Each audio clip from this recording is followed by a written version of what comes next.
What if I told you that the key to getting rich has nothing to do with your intelligence and is instead all about the way you act? That may seem odd, but think about it. Ronald Read was employed as a caretaker. He used safety pins to hold his coat together, wore worn-out flannel shirts, and drove a used automobile. However, he left $8 million when he passed away at the age of 92, calmly and patiently. No one ever realized that he had been investing in blue-chip stocks for decades. Let's now discuss Richard Fiscone, an investment banker with a Harvard degree. He lived in a huge property with a 7-car garage and 2 swimming pools. He retired early in luxury at the height of his career. However, amid the 2008 financial crisis, he lost everything. Foreclosure, bankruptcy, gone. Every financial benefit belonged to one individual. The other person had almost none. So, how did the executive go bankrupt and the caretaker become a millionaire? That is the main focus of Morgan Hell's book, The Psychology of Money. How financial success is not a science. It's an action. We're dissecting 5 of the book's transformative lessons today. Lessons that might change the way you invest, save, spend, and live. Just stay put, because money isn't even the topic of the last lesson. It has to do with freedom, time, and what really enriches life. Let's get started. First lesson. More often than we would want to acknowledge, chance and luck are at play. Let's begin with a sobering reality. You don't have complete control. Hard work is important, but so are timing, surroundings, and pure luck. Consider Bill Gates. He is undoubtedly intelligent, but in 1968, he happened to be enrolled in one of the few computer-equipped high schools in the nation. He possessed an advantage most people never had, thanks to that one lucky break. In the meantime, his friend Kent Evans, who had the same potential and aspirations, passed away tragically at a young age. Success, in the words of Morgan Howell, is never as nice as it looks. It's never as horrible to fail. Risk and luck are like siblings, and they both have reciprocal effects. Consider one of the all-time great traders, Jesse Livermore. He won millions of dollars by placing bets on the 1929 crash, but lost everything in the ensuing years. He eventually passed away penniless. What's the point then? When anything goes wrong, don't be too hard on yourself. Also, avoid being conceited as a result of your accomplishment. Create a system that can withstand risk and luck, rather than attempting to eradicate them. That entails being ready for unforeseen circumstances. This calls for humility and an understanding that sometimes life just strikes differently, regardless of how cautious you are. The most crucial thing you can do is to continue playing until the odds start to work in your favor. The second lesson is that being wealthy and remaining wealthy are 2 distinct things. Everyone is curious about how to become wealthy. Launch a company, invest in cryptocurrency early, sell real estate, take audacious chances. Here's the question though, and no one asks: how do I stay rich? Since those 2 games are so dissimilar. While becoming wealthy frequently calls for large wagers, optimism, and risk tolerance, maintaining wealth calls for self-control, prudence, and a profound appreciation of the negative. Examine Mike Tyson. During his boxing career, he made almost $400 million, but he also accumulated $23 million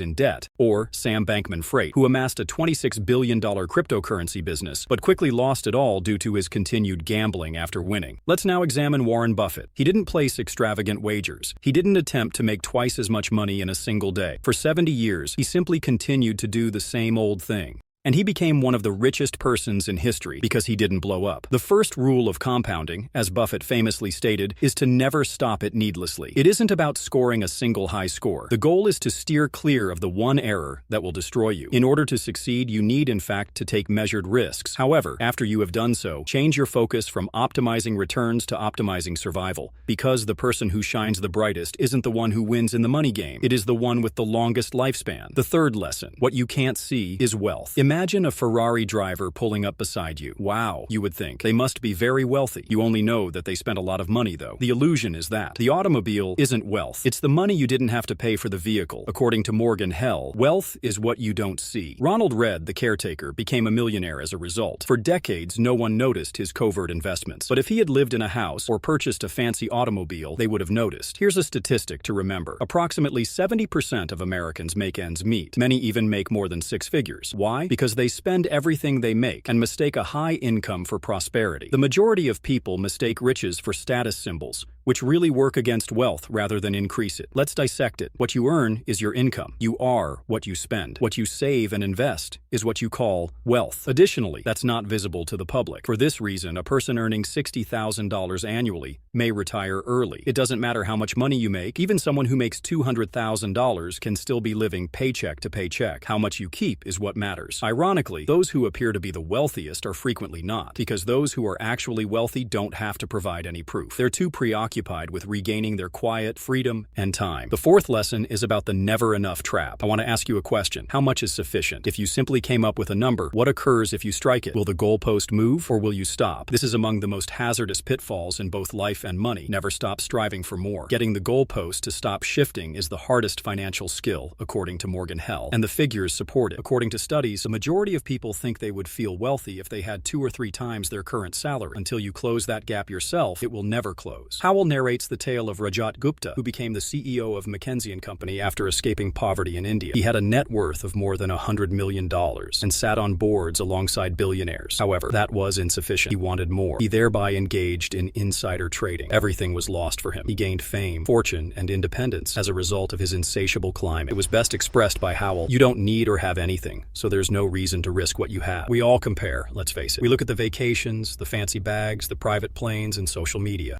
Here's the twist, though. You don't consider someone to be extraordinary when you see them driving a Ferrari. People would think I'm amazing if I had that car. You think. Hassel refers to that as the man in the car paradox. We invest money in the pursuit of admiration. However, possessions are not the source of admiration. It originates from tranquility, humility, and presence. Here's the problem, then. Describe what enough means to you. Not yours, not Instagram's, not society's. And stop when you get there. Because the person with the most toys isn't necessarily the richest. It is the person who can remark, "I have everything I need," after taking a look around. Lesson 5. Time management comes from saving. Let's wrap up with what connects everything, and maybe the book's most underappreciated concept. Having control over your time is the ultimate form of prosperity. Ignore the Lambos. Forget about retiring early. Ignore yachts. The ability to say, "I don't want to work this weekend," is what money truly buys when utilized wisely. I would like to travel for a month. I want to focus on the things that are important to me. Freedom is that. The ability to do what you want, when you want, with whomever you want, as Morgan Hell puts it. The highest dividend money pays is everything you want, for however long you want. The thing is this: millions are not necessary to experience that. You have options even with a 3 to 6 month emergency fund. It provides you with room. It implies that being laid off doesn't ruin you. It implies that you are not owned by a horrible boss. It indicates that fear is not in charge of your time. Consider how life is different when you are making choices out of freedom rather than desperation. Saving even a small amount each month increases that power. It's not about self-denial. The goal is to regain control $1 at a time. Build wealth, make smart investments, and increase your income. But remember that freedom is the key. Together, let's bring everything together. There is more to the psychology of money than just money. It all comes down to your definition of a happy life, discipline, and decisions. These are the 5 things to keep in mind. First, danger and chance are real. Don't make snap judgments. Avoid engaging in activities that you cannot afford to lose. Secondly, accumulating wealth and maintaining it are distinct abilities. Learn both. Third, true riches is silent. It is concealed in your behaviors rather than your purchases. 4. The finish line is sufficient, but you must draw it yourself. 5. Time freedom is the most important goal of money. Not status, not belongings, but authority over your lifestyle. Since wealth isn't a number in the end, it's the ability to refuse. Breathing room. Time for creation, relaxation, exploration, and love. Flex is actually freedom. Click like if this video opened your eyes. If you're prepared to generate wealth with purpose rather than merely knowledge, leave a comment below with your favorite lesson and choose to subscribe. Therefore, the next time you consider money, consider if you are pursuing more or creating a life that truly feels wealthy. Because winning the money game doesn't mean making everyone happy. By creating a life that is genuinely yours, you succeed. This is Finance Wallet, where ideas become action and action becomes your future.